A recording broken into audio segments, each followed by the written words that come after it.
recently, I was reminded of a show I haven't watched since I was a wee lad, Code Lyoko. Code Lyoko was created in France for French audiences in 2003, and then was translated and released in the United States in 2004. The series had 95 episodes and came to an end in the United States in 2007. For those of you unfamiliar with it, the series followed a group of 4 teenagers that stumble across a computer system named Lyoko that houses a virtual world with 2 competing intelligences trapped within it, Aelita and Zana. Zana has this nasty habit of screwing with the real world in an attempt to escape, often with near-deadly results, though its reasons for doing so are never quite explained beyond taking over the world, at least as far as my memory serves. Due to this screwery, the protagonists, Yumi, Odd, Ulrich, and Jeremy, must assist Aelita in shutting down whatever nonsense Zana has cooked up for that episode. To reacquaint myself with the show, I watched the first 5 episodes again to see if it still holds up, and for the most part it does. The series starts in media res, with the first episode starting with the group, later called the Lyoko Warriors, already having gone on several adventures against Zana, and the viewer actually being shown how everything works, never told. A real strength I remember this series having. A good thing too, since the dubbing for this series sucks pretty badly. At least in the early episodes, there's a lot of awkward pauses in the dialogue, and vocal tone just doesn't quite match facial expressions, and a lot of inflections sound strange. It's extremely jarring, to say the least, as I don't remember it being quite this bad.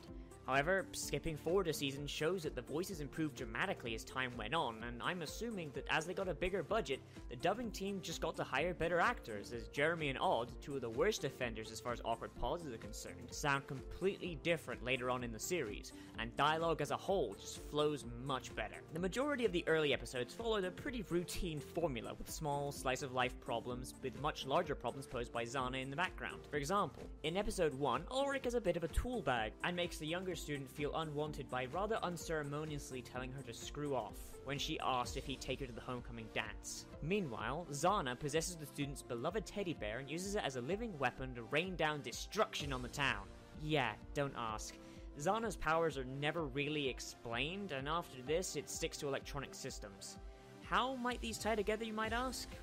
Well, after Ulrich shuts her down hard, the girl basically hid and had a good cry and told her teddy how much she wishes she was much older and respected, which is all well and good except for one thing. Instead of older, she used the word bigger, and Zana was hanging around at the time. You see, Zana has nothing if not a sense of irony. During the adventure, Ulrich figures out his error, and after Aelita stops Zana and they turn back time, which I'll explain later, Ulrich instead decides to go to the dance with the girl and learn to be less of a tool bag. Honestly, the storytelling reminds me a little bit of My Little Pony in some ways. In some series, constantly maintaining the status quo can often make a show boring and monotonous, and one would think that a show in which they turn back time every other episode would suffer greatly from this. But I never got that feeling when I watched it, as the characters continued learning from their mistakes and the outcomes of those aborted futures, and constantly develop as characters. Added to this is the fact that they're never actually presented as a win. Most of the time, the protagonists only barely scrape by with the skin of their teeth, and Zana never actually loses. He's only ever delayed. It's a war of attrition, and one side has infinite resources. That's not to say that the Lyoko Warriors always win either. There's quite a few episodes where Zana just takes them to town and beats them senseless. One of my biggest issues with a show that have teenagers living double lives is how secretive they have to be all the time, even when death itself is barreling towards them. But in Code Lyoko, when things really hit the fan in the real world, they can just cut loose and throw secrecy to the wind, because once it hits that point, they have to reverse time anyway.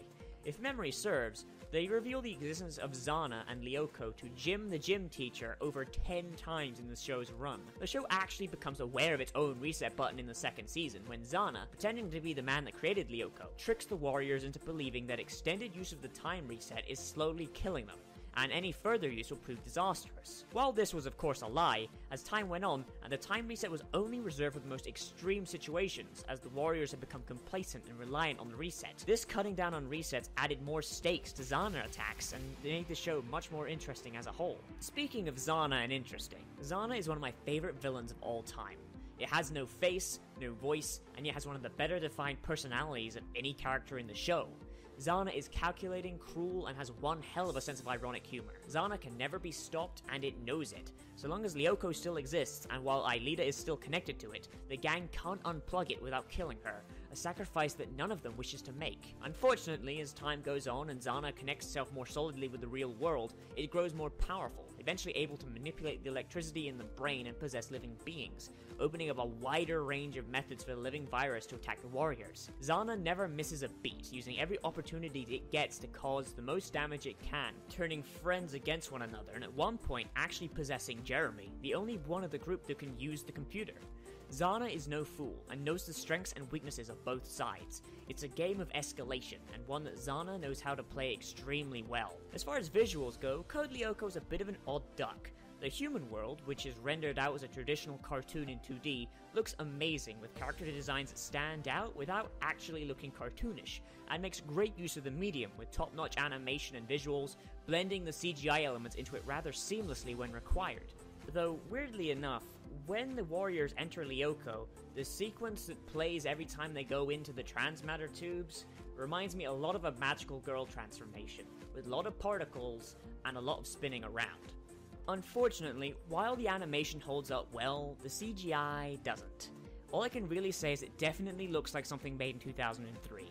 That isn't to say it still isn't impressive. I don't know what budget they had in these opening episodes, but Lyoko has this weird charm to it, in that it doesn't even try to look realistic. Almost as if the guys in charge of rendering it out were like, yo, we can't get this to look realistic. Screw it, let's make a kick-ass floating forest and a neat-looking archipelago of floating deserts. Because in the starting episodes, that's what they had, a forest and a desert, and they looked like levels torn right out of a video game, which, may I add, was rather surreal when I played the actual Code Lyoko video game. But that's by no means a bad thing.